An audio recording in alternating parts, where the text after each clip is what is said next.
ಬಂಧುಗಳೇ ನಮಸ್ಕಾರ, ಹೇಗಿದ್ದೀರಿ? ನಾನು ನಿಮ್ಮ ಎಂಪಿ ಮುದಾಳಿ.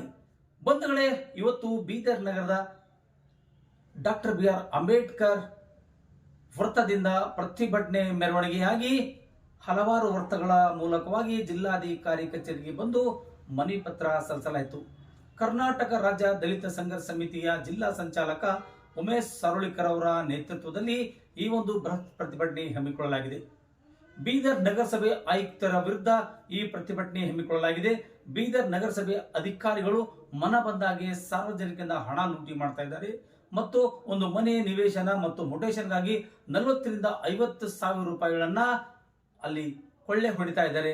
ಅಮಾಯಕರಿಗೆ ಮತ್ತು ಬಡವರಿಗೆ, ಈ ಒಂದು ನಗರಸಭೆ ವ್ಯಾಪ್ತಿಯಲ್ಲಿ ಬರ್ತಕ್ಕಂಥ ಎಲ್ಲ ನಿವಾಸಿಗಳಿಗೆ ಸಾಕಷ್ಟು ತೊಂದರೆ ಆಗ್ತಾ ಇದೆ. ಕೂಡಲೇ ಈ ಒಬ್ಬ ಆಯುಕ್ತರನ್ನ ಅಮಾನತುಗೊಳಿಸಿ ಅವರನ್ನ ಸೇವೆಯಿಂದ ವಜಾಗೊಳಿಸಬೇಕೆಂದು ಆಗ್ರಹಿಸಿ ಪ್ರತಿಭಟನೆ ಮಾಡಲಾಯಿತು. ಇದೇ ಸಂದರ್ಭದಲ್ಲಿ ಕನ್ನಡ ಪರ, ದಲಿತ ಪರ ಹಾಗೂ ಐದ್ ಪರ ಸಂಘಟನೆ ಮುಖಂಡರು ಈ ಒಂದು ಪ್ರತಿಭಟನೆಯಲ್ಲಿ ಭಾಗವಹಿಸಿ ಒಕ್ಕೂರು ನಿರ್ಣಯ ಮಾಡಿದ್ದಾರೆ. ಒಟ್ಟಾರೆಯಾಗಿ ಬೀದರ್ ಜಿಲ್ಲೆಯ ನಗರಸಭೆ ಆಯುಕ್ತರನ್ನ ಕೂಡಲೇ ಇಲ್ಲಿಂದ ಅಮಾನತುಗೊಳಿಸಬೇಕು, ಅವರ ವಿರುದ್ಧ ಕಾನೂನು ಕ್ರಮ ಕೈಗೊಳ್ಳಬೇಕು ಎಂದು ಆಗ್ರಹಿಸಿ ಪ್ರತಿಭಟನೆಯಲ್ಲಿ ಅನೇಕ ನಾಯಕರು ಮಾತನಾಡಿದ್ದಾರೆ. ಬನ್ನಿ ಆ ಸುದ್ದಿಗಳತ್ತ ಒಂದಿಷ್ಟು ನಾವು ಗಮನ ಹರಿಸೋಣ. ಯುಕ್ತರಾದಂತಹ ಅಧಿಕಾರಿಯನ್ನ ಕೂಡಲೇ ಅಮಾನತುಗೊಳಿಸಬೇಕು ಅಂತ ಇವತ್ತು ಕರ್ನಾಟಕ ರಾಜ್ಯ ದಲಿತ ಸಂಘರ್ಷ ಸಮಿತಿ ಬಹಳ ತೀವ್ರವಾಗಿ ಒಂದು ಪ್ರತಿಭಟನೆ ಮೂಲಕ ಒಂದು ಮಂತ್ರಿಯವರಿಗೆ, ಪೌರಾಡಳಿತ ಮಂತ್ರಿಗೆ ಮನವಿ ಮಾಡಿದ್ದೇವೆ. ಯಾಕಂದರೆ ಇವರು ಒಂದು ಭ್ರಷ್ಟದ ಅಧಿಕಾರಿ, ಒಂದು ಭ್ರಷ್ಟತೆಯಲ್ಲಿ ತುಳುಕಿ ತೇಲಾಡ್ತಾ ಇರೋಂಥ ನಾಲಾಯಕ ಅಧಿಕಾರಿಯನ್ನು ಕೂಡಲೇ ಅಮಾನತಾಗಬೇಕು ಅಂತ ಯಾಕೆ ಒತ್ತಾಯ ಮಾಡ್ತಾ ಇದ್ದೀವಿ ಅಂದರೆ, ಇವತ್ತು ನಾವು ನೋಡ್ತಾ ಬರ್ತಾ ಇದ್ದೀವಿ, ಸುಮಾರು ಇವರು ಬಂದಾಗಿನಿಂದ ಯಾವುದೇ ಒಂದು ಕ್ಷೇಮಾಭಿವೃದ್ಧಿಯಲ್ಲಿ ಅಥವಾ ಹೊರಗುತ್ತಿಗೆ ಆಧಾರದ ಮೇಲೆ ನೌಕರಿ ಮಾಡ್ತಕ್ಕಂಥ ಒಂದು ಲೇಬರ್ಸ್ಗಳ ಒಂದು ಸ್ಯಾಲ್ರಿ ಕೂಡ 6-8 ತಿಂಗಳು ಕಾಯಬೇಕಂತ ಪರಿಸ್ಥಿತಿ ಬಂದಿದೆ. ಅದ್ರ ಜೊತೆಗೆ ಒಂದು ಟೆಂಡರ್ ವಿಷಯ ಅಂತ ಬಂದಾಗ ಸುಮಾರು ವರ್ಷದಿಂದ 6-7 ವರ್ಷದಿಂದ ಯಾವುದೇ ಮಳಿಗೆಗಳ ಟೆಂಡರ್ ಆಗಿಲ್ಲ.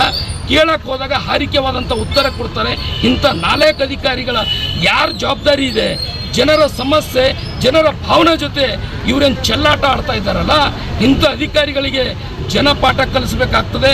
ಅದ್ರ ಕಡೆಯಿಂದ ಇವತ್ತು ಅವರಿಗೆ ಅಮಾನತು ಮಾಡದೇ ಇದ್ದ ಪಕ್ಷದಲ್ಲಿ ನಾವುಗಳು ಬೀದಿಗಳಲ್ಲಿ ಹೋರಾಟ ಮಾಡಬೇಕಾಗ್ತದೆ. ಯಾಕಂದರೆ ಇವತ್ತು STP ISB ಯೋಜನೆಯಲ್ಲಿ ಸುಮಾರು ಕೋಟ್ಯಾಂತರ ರೂಪಾಯಿ ಅನುದಾನವನ್ನು ಬಂದರೂ ಒಂದೇ ಫಲಾನುಭವಿ ಕರೆಕ್ಟಾಗಿ ಬಳಕೆ ಆಗಲ್ಲ. ಇವೆಲ್ಲ ಯಾರು ಹೊಣೆಯರು? ಇವನ ಅಧಿಕಾರಿ ಹೊಣೆ ಆಗಿರ್ತಾನೆ. ಇವನಿಗೆ ಕೇಳಕ್ಕೆ ಹೋದಾಗ ನನ್ನ ಹಿಂದೆ ಇನ್ಫ್ಲೂಯೆನ್ಸ್ ಇದೆ ಅಂತಕ್ಕಂಥ ಒಂದು ಮಾತಾಡ್ತಾನೆ.